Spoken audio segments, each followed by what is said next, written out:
সুপ্রভাত। আজ 11ই জানুয়ারি। আজকের দিনে আমাদের প্রধান চিন্তা হোক, সর্বদা এমন সজাগ হইয়া থাকিবে যে তিনি ডাকিলেই সাড়া দিতে পারো। আজকের দিনের উপদেশ, আত্মনিবেদনের ভাবে উদ্বুদ্ধ হইয়া আমরা যদি নির্দিষ্ট কর্তব্য পালন করি, তবে আমাদের সকল কর্মই পূর্ণ সফলতা লাভ করে। তখনই জীবন আমাদের ফলপ্রসূ হয়।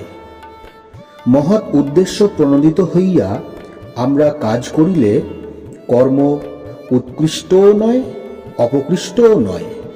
কাজের উদ্দেশ্য অনুসারে ইহার ভালো মন্দ বিচার করা যায়। আমরা যদি আধ্যাত্মিক আদর্শে অনুপ্রাণিত হইয়া কাজ করি, তাহাই সর্বোত্তম উদ্দেশ্য। আজকের দিনের প্রার্থনা হোক, হে পরম দেবতা, তুমি সকলের মধ্যে বিরাজ করিতেছ। তোমার আবির্ভাব যে আমার হৃদয়ে জাগ্রত, তাহা আমাকে বুঝিতে দাও।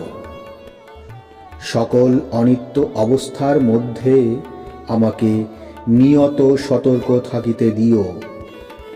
আমার সমগ্র হৃদয় ও মন যেন তোমার সেবায় কখনো বিরত না হয়। প্রভু, আমাকে শক্তি দাও, নিষ্ঠা দাও ও অবিচল বিশ্বাস দাও। প্রণাম। জয়তু শ্রীরামকৃষ্ণ।